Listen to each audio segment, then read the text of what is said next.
탄핵 인용은 부당하다. 헌재 판결은 있는 재판이었다. 박근혜 대통령을 위해 쓰는 글이 아니다. 대한민국 법치 수호를 위해 쓰는 글이다. 박근혜 대통령은 잘못했다. 사람 관리를 못했다. 그런데 그 잘못이 과연 탄핵을 당할 만큼인가는 다른 문제다. 그리고 탄핵 절차가 정당했는지도 따져봐야 한다. 쓰레기 더미에서 발견됐는지, 사무실에서 발견됐는지, 독일인지, 한국인지, 언제 어디서 발견됐는지, 정확히 누구의 것인지도 모르는 태블릿 PC가 이 모든 사건의 발단이었다. 출처가 불분명하면 그 출처를 수사해야 하는데도 하지 않았다. 증거가 믿을 만한 것인지 조작된 것인지도 수사를 하지 않고 범인을 구속하는 것은 대체 어느 나라 법이고 또한 수사 방식인가? 탄핵은 인용됐는데 태블릿 PC는 땅에서 솟았는지 하늘에서 떨어졌는지 아무도 모른다. 불법적으로 취득된 증거는 증거로 인정되지 않는다. 법 때문이다. 이 때문에 수많은 간첩들이 국가보안법에 의해 처벌되지 않았다. 빈 사무실에서 가져왔다는 JTBC 기자의 설명을 그대로 믿는다면 절도 행위로 취득된 증거물이라는 말인가?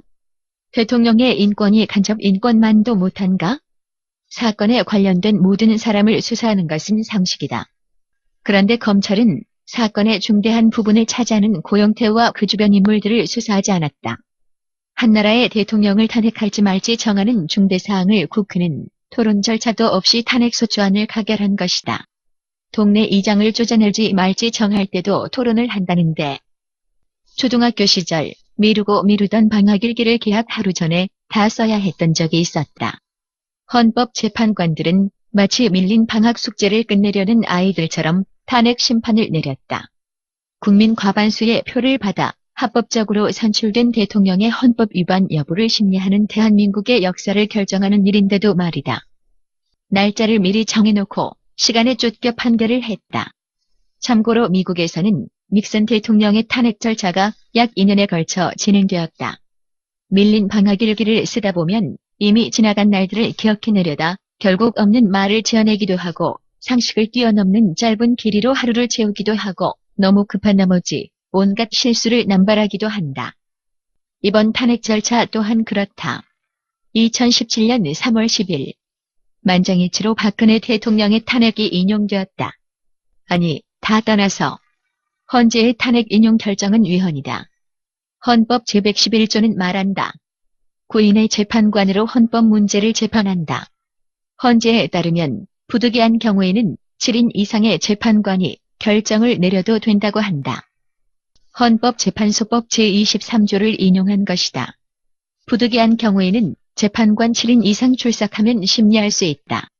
과연 위에 부득이한 경우라는 것이 재판관의 퇴임도 포함하나? 상식적으로 생각해보다.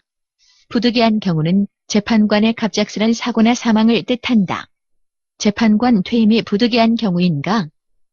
재판관 퇴임 이후 후임 재판관이 들어오면 해결되는 일인데 뭐가 부득이한가? 탄핵 판결을 자신들이 정한 시간 안에 꼭 끝내야 하는 이유가 무엇인가? 100번 양보해서 재판관의 퇴임이 부득이한 경우로 인정된다고 치자? 진짜 문제는 문장의 뒷부분이다. 심리할 수 있다. 심판할 수 있다는 것이 아니다. 왜 굳이 심판이라는 말을 두고 심리라는 단어를 썼겠는가? 네이버 국어 사전을 인용한다. 심리란 재판의 기초가 되는 사실관계 및 법률관계를 명확히 하기 위하여 법원이 증거나 방법 따위를 심사하는 행위이다. 헌법재판관들은 네이버 국어 사전이라도 검색해보지 그랬나? 제일 어이가 없는 것은 따로 있다. 헌재가 국회가 제출한 탄핵소추안이 아니라 자체적으로 다시 쓴 탄핵소추안을 가지고 탄핵 인용 결정을 내렸다는 것이다. 국회가 제출한 탄핵소추안엔 총 13개의 탄핵 사유가 정리되어 있다. 토론 없이 짧은 시간에 급하게 쓰여진 만큼 그 내용이 부실하다. 강일원 재판관도 그렇게 생각했다.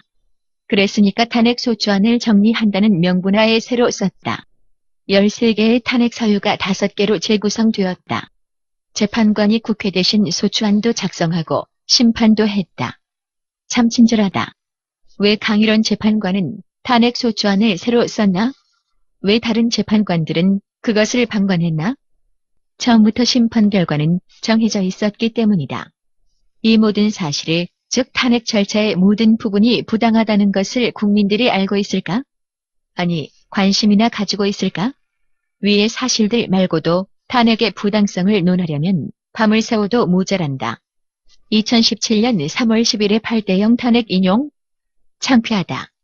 대한민국은 무법국가가 되었다.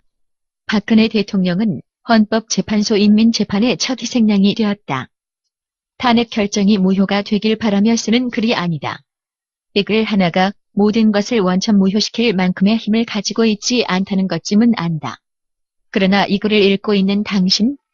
한 명이라도 잊지 말길 바란다. 인민재판을 성사시킨 역사의 역적들.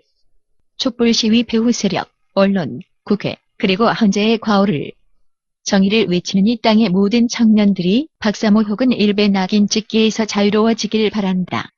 난 박사모가 아니다. 일베도 아니다. 무너진 법치 앞에 무기력해져 있는 대한민국 청년이다. 그저 가슴이 막막할 뿐이다. 일개 대학교 3학년생보다 못한 헌재판관, 국회, 검찰, 사법, 언론, 노조 케호로 X들. 왜 이렇게 세상이 불공평한지 모르겠다. 귀걸이 애비, 무현이, 대중이, 영삼이 등등 일의 정의감, 명예, 도덕, 법치도 없는 것들이 국민을 위한다는 거짓말을 입에 달며 대통령임내, 국회의원임내 하며 그 얼마나 위세를 떨었던가. 만약 신이 있다면 이리 불공평한, 불공정한 세상을 만들었을 리 없다 생각된다. 참으로 자괴감, 참담함, 참혹이 넘치는 헤르반도다. 저런 논리적인 글을 올려도 동감하는 사람이 소수에 불과하다는 게 문제다. 좌파의 집요한 세뇌와 공작과 조직 앞에 대한민국은 무너진 거다. 대자보 정도는 단지 아무것도 안 한 건 아니라는 마치 대한민국 임시정부가 일제시대 때 하던 짓과 같은 것이다. 미국에 의해 해방이 되었듯 좌파가 장악한 세상도 외세가 아니면 해결할 방법이 없다고 본다. 그래서 암울하다.